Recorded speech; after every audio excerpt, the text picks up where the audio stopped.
but do text messages get through? Yep. And it got me thinking straight away, and the answer is no, they'll never go through either.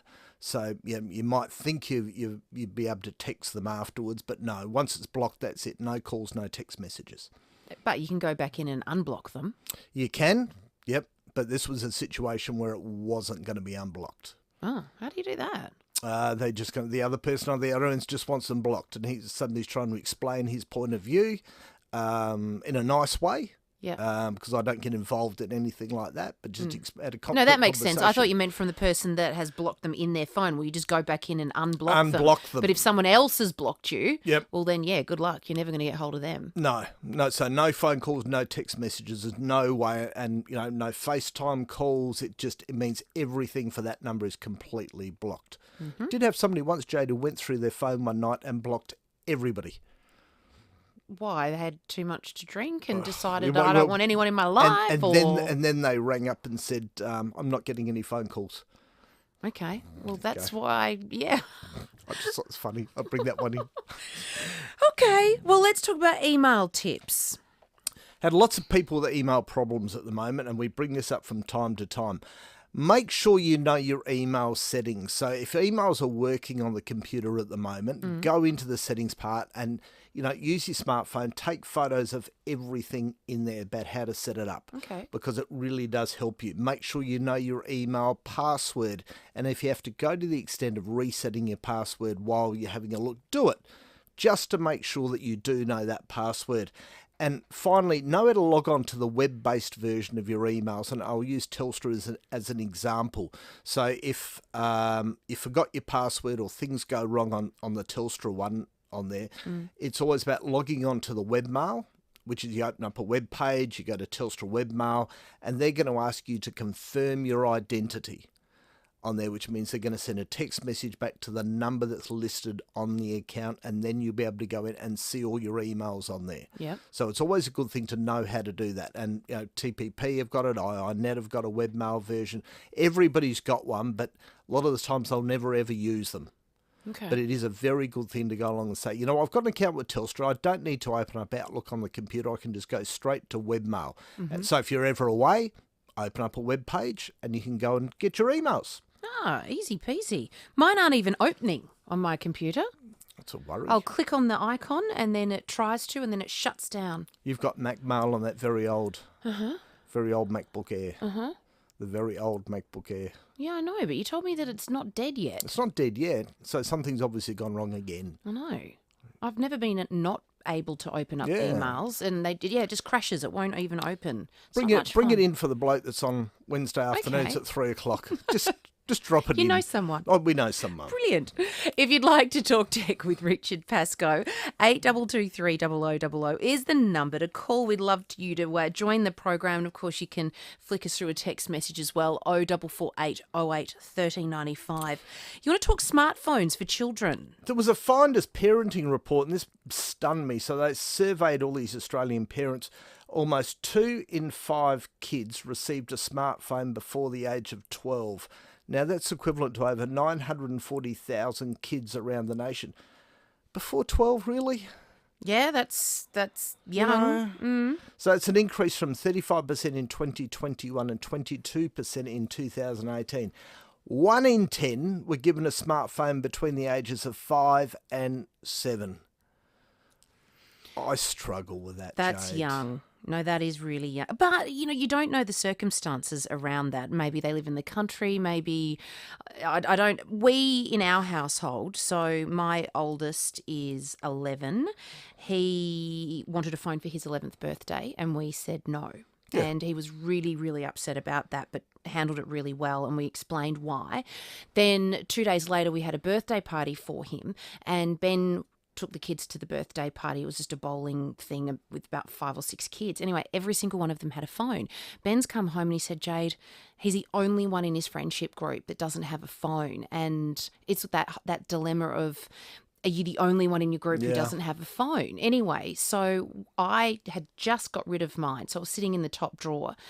And so we had a chat with him and we said, look, we're actually going to go back on our word of not giving you a phone 3 days earlier. And we've given him a phone. He would use it twice a week.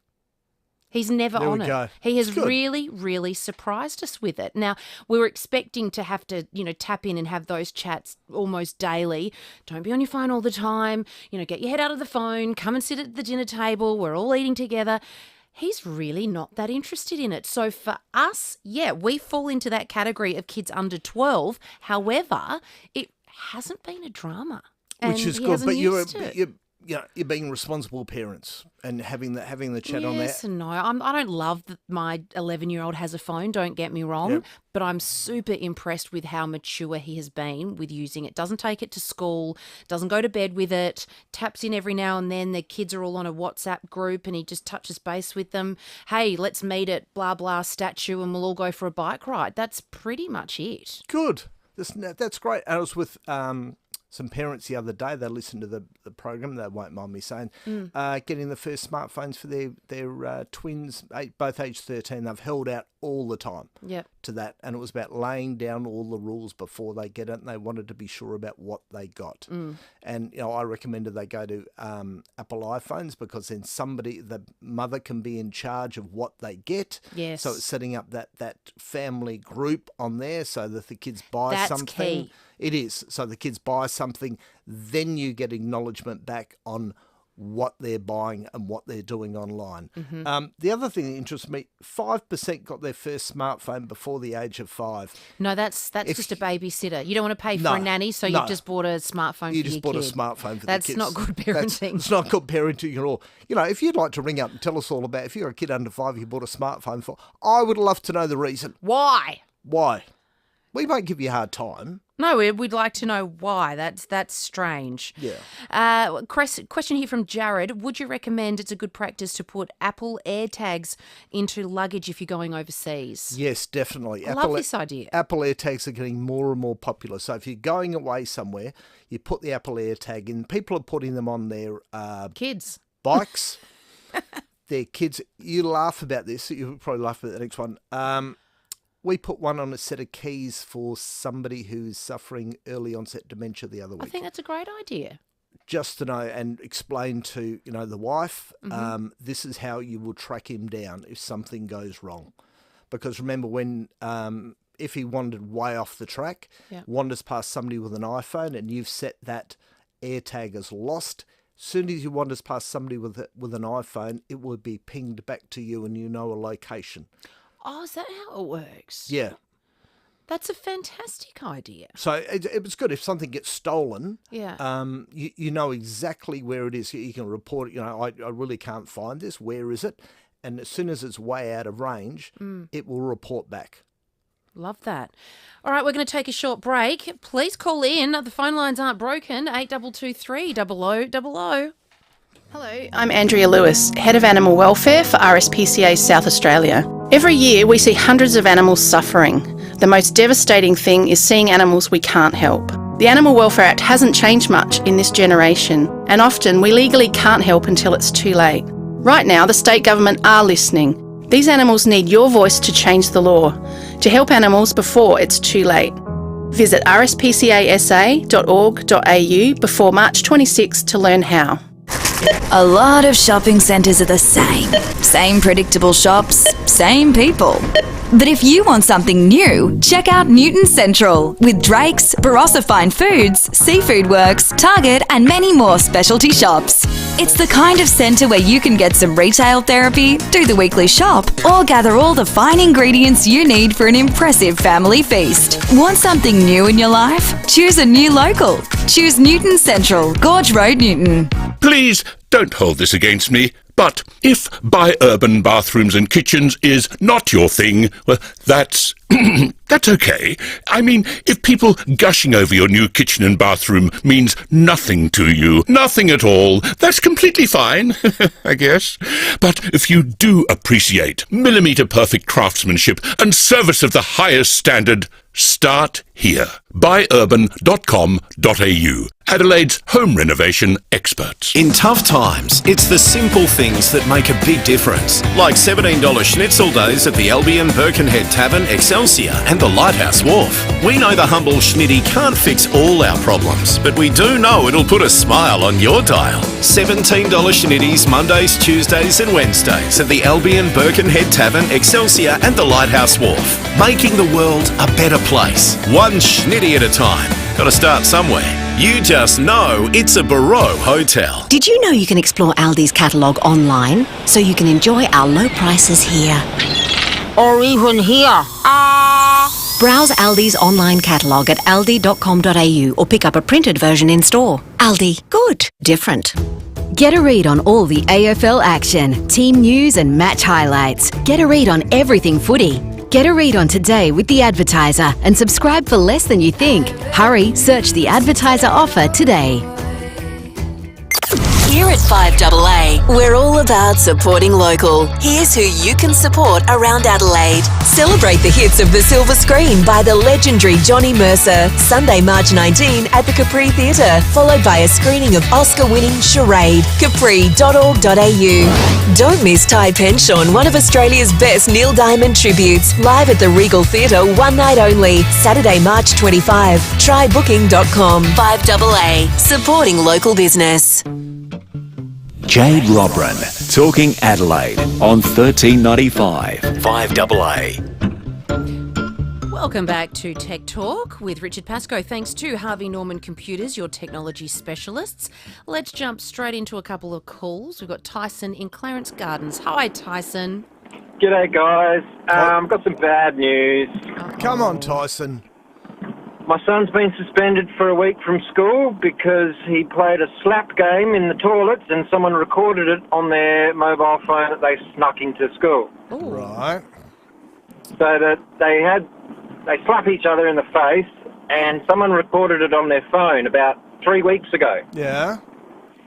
And the video footage didn't come out till last week, hence why he's been suspended this week.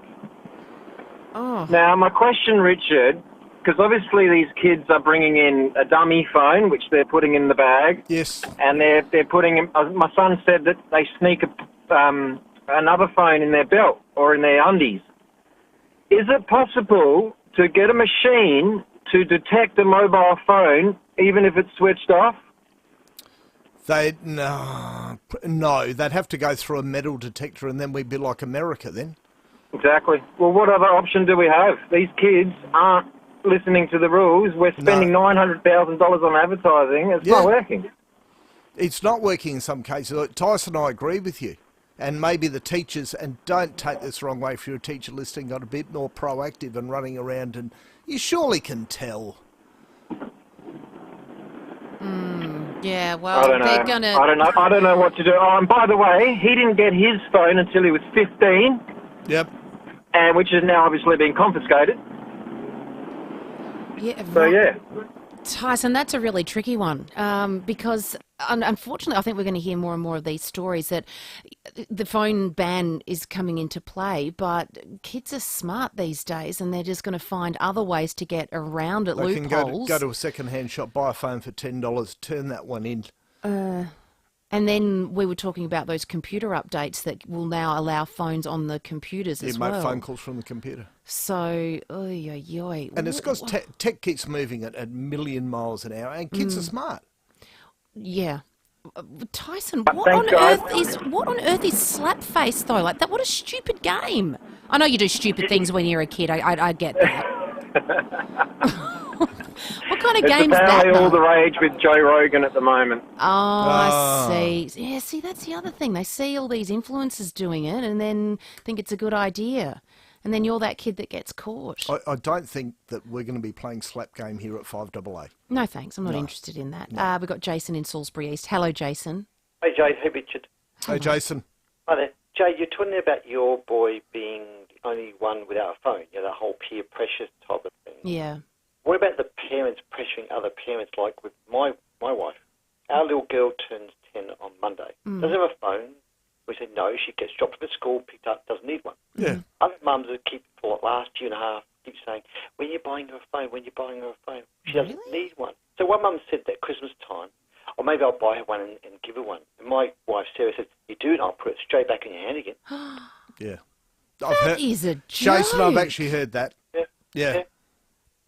Other parents pressuring. Why are you back off? Why? Yeah. Well, that's what I'd be saying too. Yeah. We just say, don't you overdo our parenting. Get lost. Yeah. Spot Where on, do Jason. they get off thinking that they can even do that? That is bizarre. They seem to think it's some sort of abuse that you haven't got your child on the phone, and that's at 10. 10 years old. Yeah, give me a break. Yeah. She gets dropped up at school and picked up. She does not need one. She's got a phone, her mum's phone she uses when she wants to use it, which she doesn't do much anyway. Yeah. Oh, no, that doesn't sit well with me at all. No. Stay strong, Jason. Totally. Hello, Judith. Hi, good afternoon to you both.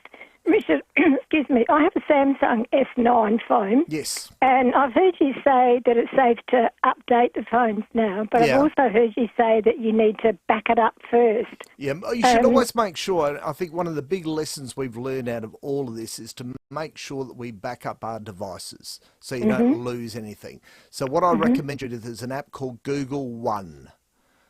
All right, download that, put it on your phone, costs you $25 for the year, and Google will back everything up that's on your phone. Okay. All right. So that's the only way to do it, or the best way to do it? It's the best way to do it, Judith. It's a set and forget way. It was what, sorry? A set, and once you've done it once, it will always set back and up. forget. Okay, Yeah. all right. All okay, right. and then it's okay to go ahead and update the phone That's then. it. Yeah.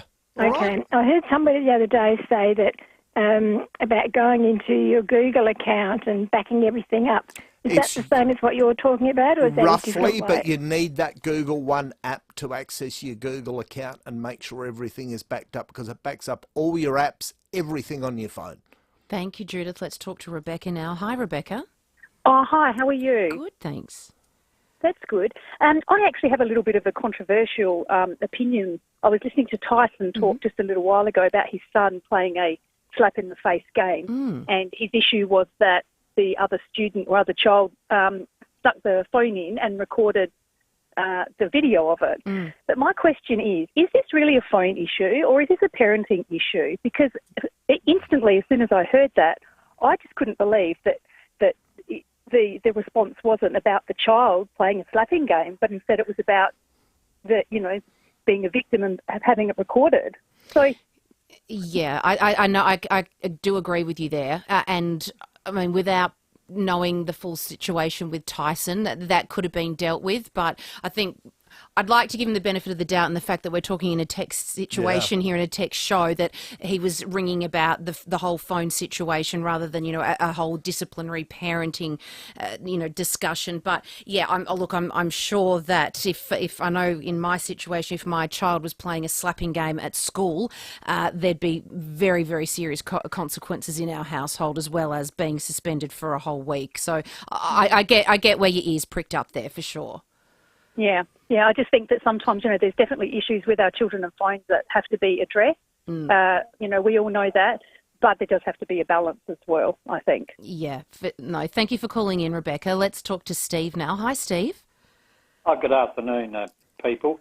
Look, I just got a question, Richard. Yes, Steve. With regards to I've got a sore throat. If I move my NBN landline to Telstra 4G, I've had advice that say that could be a disaster. Is that correct? Why are you going to move it to 4G, Steve? I'm not going to. Telstra are going to do it automatically as from the 18th of April. So I've rang Telstra up and said I don't want to change. I want to stay with my landline. And there's the advices that I've got in writing. Yep. A move from NBN landline to Telstra 4G could be a disaster. Have you heard about that? In some suburbs it works, and I wouldn't have an issue, Steve, but it depends on the reception in your suburb. Well, my NBN landline is absolutely perfect, so... Then don't move. I'm staying with what I got. Stay with what you've got, yeah. Yep. All right. I just wonder whether anybody else is having any issues. There are a lot of telcos out there putting pressure on to move people off of the NBN to the 4 and 5G networks. In some cases it works, other cases it's spotty at best. All right, so if you've got a nice steady connection, Steve, you stay with it. All right? Thank you, Steve. And Tyson has just quickly messaged us back, if you're listening, Rebecca. He said, correct, Jade, he's in so much trouble. It's not like him to be violent at all. This is a new thing. Cheers, Tyson. So, oh, thanks, Tyson. There you go. Let's talk with Trevor in Hope Valley. Hello, Trevor. Hello, Jade. Hello, Richard. Hi, Trevor. Buddy. Yeah, Richard, I'm having a lot of phone calls. Most of them from Sydney, with Sydney numbers. Yes. And some mobile numbers where I don't recognise them, and when you ring them back, they're either disconnected, not available. Is this a scamming group? It is, Trevor. Don't ring them back. You know, if they don't leave a message, don't ring. Yeah, that's right. But what can you do about it? Can you ring your telco and... It's nothing. Nothing you can do, Trevor. It's like a tsunami at the moment. It's exhausting, though, and I can hear it in Trevor's voice as well. Poor guy sounds very tired. Yeah, just let him go to the keeper. Keith in Golden Grove, our lucky last caller. Hello, Keith. Yeah, hi, Jade and Richard. Hi, Keith. Richard, I've got a HP Envy, and I was doing some updates this morning, and the computers, I've bricked it, I think. Oh, Keith. I've got it down to like the Realtek AMD graphics drivers. Yep. How old is it, Keith? Oh, it's only maybe 2 and a bit years old. No, I don't. Yeah, you've got a problem with the Windows update, Keith. So if you want to give me a call off air, that's fine, but I would try and rewind the whole computer back using System Restore. But if you get stuck, Keith, give me a phone call. And we've got a listener here saying, hi guys, I believe that if you change your phone settings so that your caller ID is withheld, you can still contact blocked numbers. No, once it's blocked, if they block it at the other end, that's it. Done. Dunsky, all over. Thank you very much for coming in. Thanks, Jade. Talk to you again next week. We're going to take a short break. On the other side, we'll be talking to Dr. Peter Bruckner about his new book, The Diabetes Plan. Now, he has dropped 13 kgs off this. I'll be interested to hear how. Then concussion in AFL circles is in the media again on the back of 60 former players taking class action to the Supreme Court yesterday. So we're going to be talking to a doctor based here in Adelaide who's done a lot of research with Flinders University in regards to that time from when you get concussed to how long you should in fact spend away from the game. Those conversations coming up next. This is Adelaide's 5AA. Good afternoon, Mel Usher with news headlines. A woman will front court after illicit drugs were found at Seaton. New wastewater testing shows Adelaide is the meth capital of Australia. Anthony Albanese has stopped in Fiji for talks as he makes his way back to Australia from the US. And in sport, the Redbacks are at the crease after New South Wales declared at 9 for 447 in their Shield clash. SA in reply, 1 for 55. Partly cloudy this afternoon, partly cloudy tomorrow 25. We'll have more news at 4 and as it happens on 5AA. Hey, you in the car. If your next service is due, just remember that Mawson Lakes Mazda has your back. We'll take care of you with next day servicing, complimentary loan car, vacuum and wash, and your breakfast or lunch is on us. Your car gets the love too, with our state-of-the-art service centre brimming with top-trained mechanics. At Mawson Lakes Mazda, we'll look after your car and look after you. Mawson Lakes Mazda, just a short drive from the city. To stand the test of time, you need to be tough, made of the good stuff. You need style and tons of character, just like a Playford paver. Playford Pavers, one of the few companies that still make their own pavers for driveways, outdoor entertaining areas or paths in a great range of colours and textures. And because Playford Pavers make their own, you'll always pay less. Visit playfordpavers.com.au. playfordpavers.com.au. If you need to fix your pipes, call Precise. Call Precise. If your toilet's blocking up, call Precise. Call Precise. If your lights aren't turning on, or your hot water is gone, or a plumber or an electrician, call Precise. Precise. Precise Plumbing and Electrical. Call 1300 700 200. That's 1300 700 200. For fixed price services, call Precise. For a plumber or an electrician, call Precise. Call Precise. I was a passenger in a serious crash when a car came out of nowhere. My life was completely turned upside down and I couldn't return to work. This was emotionally and financially overwhelming. But with my free meeting with Marnie's lawyers, I found out I was able to make a claim. They gave me advice about my rights and offered a no-win, no-fee payment arrangement. Thanks to the team at Marnie's, I received the compensation I was entitled to.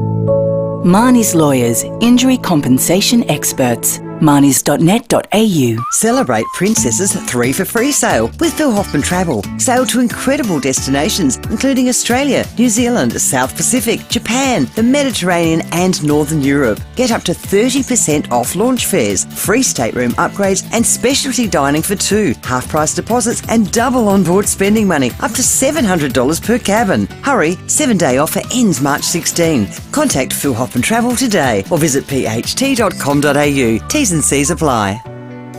At Specsavers, we understand how important it is to hear well. We also understand that right now, the last thing you need is to pay more than you should for hearing aids. That's why we're making some noise.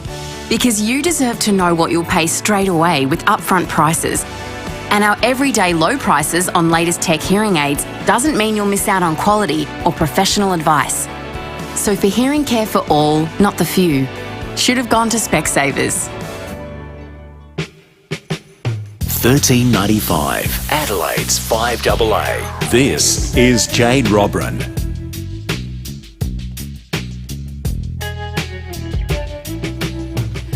Welcome back to Afternoons. And after 4 o'clock, we're joined by the Sports Show, Noto, and joining us in studio, Treaders. Treaders is stepping in for Rowie, who's on a little vacay for a little while.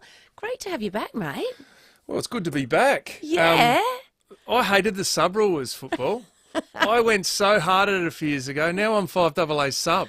Look at you I'm now. just like, hey, what are you doing tomorrow? Nothing. You want to come in? Yeah, all right. We might need you for 2 weeks. Rowie's going away. Sweet. Yeah, so yeah, Sign I'm on me with up. Jimmy. Yeah, so it's good. We've got Matty Nix coming up on the show. So I want to get into whether he's going to get one of these young, is it Michaelini, how you say? Max, Michaelini, with yeah. a real debut this week. I know, big question. And I want to know, mark. but I don't just want to know What whether is- he is. He's probably not going to tell us. But I want to know what his mechanism is for picking a debut player. Is it like throw him in the water and he can swim? Yep. Which some coaches do.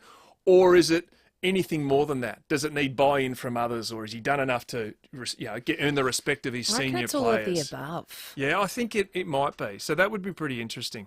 I think he's probably surprised him. I feel like he's, he might have been thinking game 6 mid-year, but he's come out firing and has just grabbed this opportunity with 2 hands and really impressed. I think, from the outside, that Adelaide's pre-season might have even surprised the coach.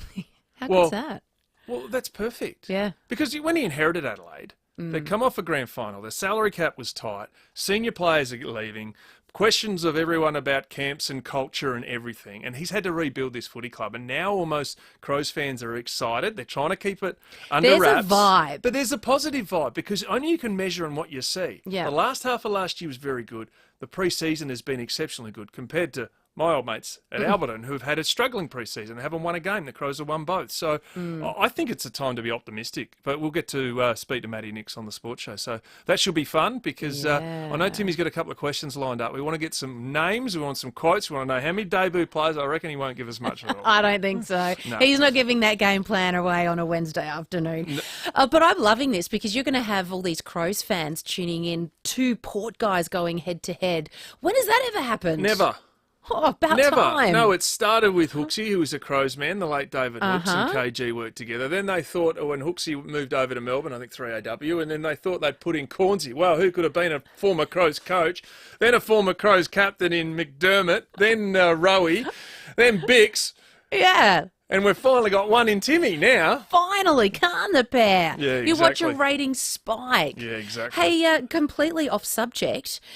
How'd the shack go? Have you still got the Nah, shack, or has sold it the gone shack. under? Oh, they sold the No, shack. but we were lucky. We were above the 56 flood level. But I've been sent so many photos of friends who've got shacks, and a friend of mine was probably. I'm not great with measuring, if you know what I mean. You think, oh, it's 10 metres out of the water. It might be 4 metres out of the water. Sure. They've got a second-storey house, and their second story is half full of water. No way. Oh, it's just carnage. It went that high. I've seen videos online of, you would have seen them on the advertiser. Yeah. Animals, ducks swimming through, swans. Yeah, it's what carnage. used to be a lounge is now a lake full of all sorts of wildlife. Yeah, no, we moved that's it, sad. sold it, luckily, in hindsight. But at the time, Yeah. we got, between Bianca and I, we got 5 kids, and we cannot get there. We got there for 8 days one year. So all I did was buy a new pump because it hadn't worked. All the fittings on the rubber, all the pump equipment around it. So all the seals had to be replaced. The boat had redback spiders in it because it hadn't been used. Well, I 5 kids, that's a lot of sport. Just a human, you're a taxi now. Let's be honest, I've come in here for a break to do 2 weeks of work. I hear. Yeah. I get that. Thank you so much. It's great to have you back.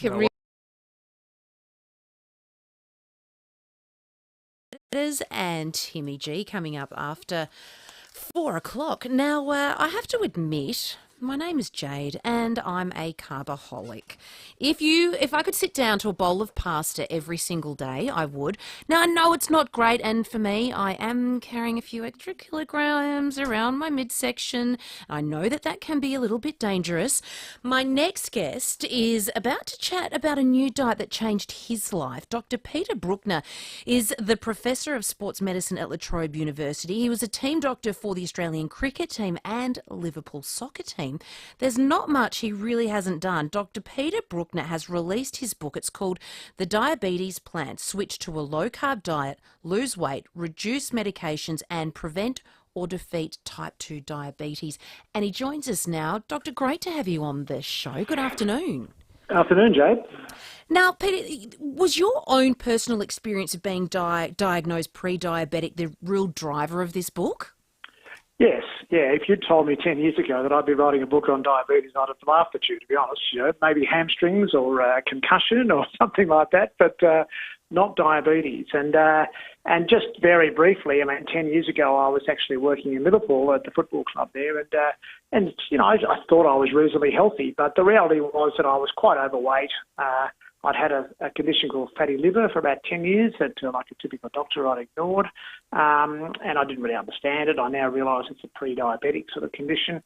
I had high triglyceride levels, had high insulin levels. I had a family history of type 2 diabetes. My father had had it at that time.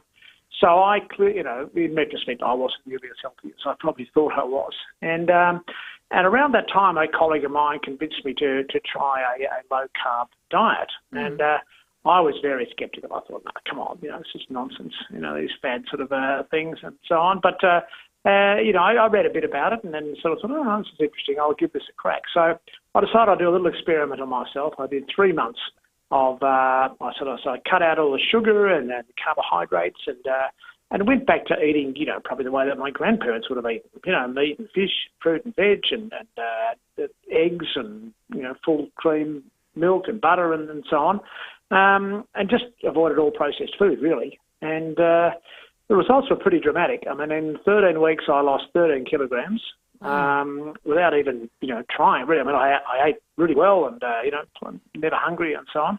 And I reversed all my sort of metabolic abnormalities. My fatty liver that I'd had for 10 years, every 2 years in a blood test, consistent with fatty liver, completely disappeared and has stayed away ever since and so on. So there was one drawback. I needed a new wardrobe, but I figured that was a small price to pay for it all. But, I felt so good and I slept better and my exercise was better and so on. So I really was sort of faced with this dilemma at the end of it. I thought, Jesus, I can't really argue with all that, So I guess over the last 10 years, I've become a passionate advocate of this, and I just see, so much chronic disease around, and in particular type 2 diabetes.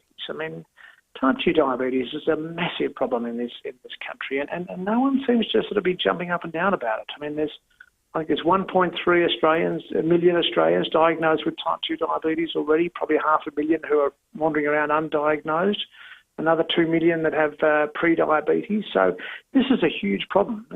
But people say to me, oh, you don't die of type 2 diabetes, it's nothing really to worry about. Well, the problem with type 2 diabetes is that your blood sugar goes up, and having a high blood sugar damages your blood vessels. And we all know that, damaged blood vessels is the basis of a lot of disease. So type 2 diabetes is the most common cause of blindness, the most common cause of amputations, the most common cause of kidney disease, kidney transplants. It's closely associated with heart disease and stroke. Alzheimer's, dementia. Alzheimer's is sometimes called type 3 diabetes, such as the close relationship between the two and so on. So it's a massive sort of risk factor for all these chronic diseases that are just getting more and more common in our society, and we've got to attack the root cause. So have you cut out carbs altogether then? Oh, no. I went, my own experience was I went pretty hard for that 3 months. I cut down most carbs. But, there's carbs in vegetables, and there's carbs in dairy and so on. But, certainly any sort of excess. Basically what I cut out was anything with sugar. And one of the issues is that there's a lot of sugar out there that we don't identify. Things that we always thought were quite healthy, like fruit juice and cereal and fruit yogurt and muesli bars and barbecue sauces and so on are full of sugar. Yeah. And we're just not aware of that. People say, oh, I don't have much sugar, and then you ask them about their diet, it's full of sugar. And then the other thing is starchy foods. So if you are type 2 diabetes, you don't tolerate carbohydrates, so you should avoid things like pasta and rice and bread and potato and cereal and so on. But again, if you're young and healthy and metabolically well, sure, you can have some of those things, but probably not as many as most people have in this country. The average Australian has about 300 grams of carbs a day, and I think somewhere between 50 and 100 is probably ideal. It's an interesting one, isn't it? Because you just mentioned, full cream milk, and one of the parts in your book that I found interesting when you say eat the fat on the meat. So, this goes against everything that we've been taught. It does, and I think we've been taught the wrong things. We've demonised saturated fat from animals for no good reason. And about 40 years ago, there was this big debate as to whether sugar or fat was the problem, and it became a real sort of political thing. And the low-fat movement, won out, if you like, which I'd always assume was due to good science and evidence and so on, but turns out to be due to money and politics and influence and so on. And we've really emphasised the wrong problem. It's not fat. It's not saturated fat that's the problem. It's sugar and processed carbohydrates that are the problem. And they're behind this sort of epidemic of type 2 diabetes and chronic disease, much more so than fat. You don't want to have crazy amounts of fat, but we don't have to be as obsessive as we've been about fat. The food industry sort of took all the fat out of food, which we told them to do. We want low fat. And then what they realised was that that you also took the flavour out, so they replaced it with sugar. So it's really it's a low-fat, high-sugar diet that we've all been on for the last 40 years, and we've just got fatter and sicker over that period of time. And so you've changed that up. So what does breakfast look like for you now, and do you feel fuller changing it up? Well, that's one of the first thing you notice is that you're not hungry anymore. So I used to have 3 meals and 3 snacks a day. I'd have cereal for breakfast, and then by 10:30 you'd be saying, God, where's a muffin? Or I need some something to eat. And whereas now I'll have bacon and eggs and avocado or some mushrooms or something for breakfast, and I won't feel hungry again all day. So I've gone from eating 3 meals and 3 snacks a day to eating 2 meals a day. And I still eat 2 meals a day to this day. So I'll have that for breakfast, often sort of late morning if I'm at home. I have a choice, but I work around. If I'm out for breakfast or I'm out for lunch, I just adapt to what I'm doing. And then evening meal is basic stuff. Meat and fish, meat or fish. Lots of green veg, red veg, yellow veg, that sort of thing. And then if I want something extra, I'll have some berries and cream and maybe a slither of dark chocolate. And I eat very well. Sounds so right. It's not hard. And the big thing is you're not hungry. So with most diets, if you go on an 800 calorie a day diet, I defy anyone to stay on that for too long because you get hungry, hungry and angry. And that's why people yo-yo the whole time. You just can't stick to that. Whereas, low carb is completely different because you're not hungry, because it's the fats and proteins that fill you up, and carbs just make you hungry. So if you have a diet that's mainly fats and proteins, you don't have that problem with hunger, and therefore it's sustainable, which is the key. And to be honest, I don't even think of it as a diet, really. I just think of it as just a way of life or a way of eating. It's just what I've chosen to do, and it's certainly made a massive impact on myself. And we started a program 2 years ago called Defeat Diabetes, which was an app web-based program, and we've had dramatic responses. We've put. See, we were always told at medical school that type 2 diabetes is a chronic progressive disease. There's nothing really you can do about it. You're on medication for life. We'll try and reduce the impact of it. Whereas now there's ample evidence from our work and also overseas work that you can actually put type 2 diabetes into remission. And, we've had, in our initial cohort, we had 60% of people getting into remission, and the other 40% all improving their blood sugar levels and so on.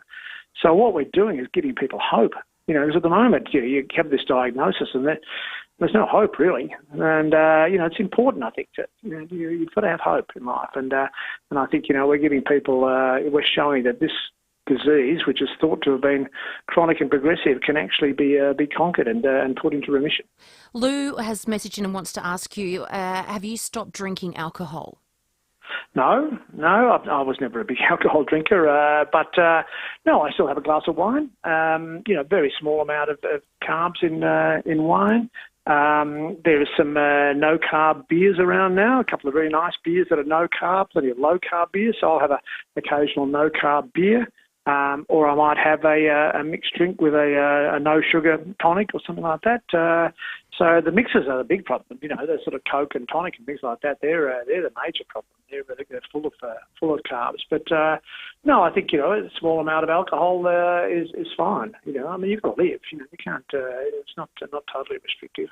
Is this a good diet for people who don't have type 2 diabetes?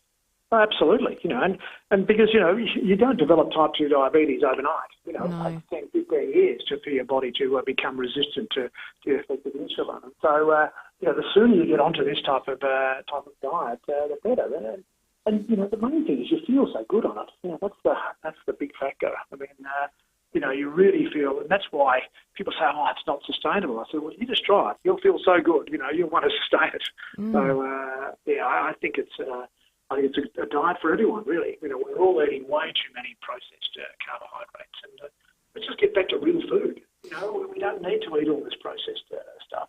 Just good old-fashioned, meat, fish, fruit, veg, dairy, eggs. Poor old eggs. They've been vilified for years because of cholesterol and so on. Yet we've known for years that cholesterol in food has no impact on the cholesterol. So eggs are full of nutrients and protein and so on. So. Yeah, it's a little bit of, it's a bit of a turnaround in thinking, but whatever we've been doing hasn't been working because we're just getting fatter and thicker. And so, and I think that's the reason. Where did you lose your weight from? All over or around the belly? Pretty much everywhere. Yeah, no, pretty much everywhere. Yeah, probably mainly belly, but no, all over, not one place in particular. And yeah, largely sort of kept it off, maybe put on 1 or 2, but... I weighed myself today, and I was exactly the same as I was at the end of that 3-month diet, 10 years ago. So I've been able to maintain it, a few more carbs, but generally, 95% of the time being pretty low in my carb intake. I'm not religious about it. I mean, if I'm at someone's house for dinner and they serve me up a nice dessert, I'm not going to say no. But as long as by and large, the majority of the time you're strict and you stick to the low carbs, then your health is going to benefit enormously. And in particular, if you've got type 2 diabetes or pre-diabetes, hopefully put into remission and avoid getting some of those complications I talked about. Very interesting. Thank you very, very much, Dr. Peter Bruckner there. So the book is called The Diabetes Plan. Switch to a low-carb diet, lose weight, reduce medications and prevent or defeat type 2 diabetes. Available in all good bookstores. I've got a copy here in my hot little hand. So, interesting read. Very fascinating, isn't it? I mean, just a few simple changes. Rather than having potatoes with every meal or cooking pasta or rice, just eliminate that and eat a few more veggies and substitute that. I might give it a crack, set the challenge. All right, that is it for today. Thank you so much for your company. Treaders and Timmy G are coming up next for the sports show. We will be back very, very soon.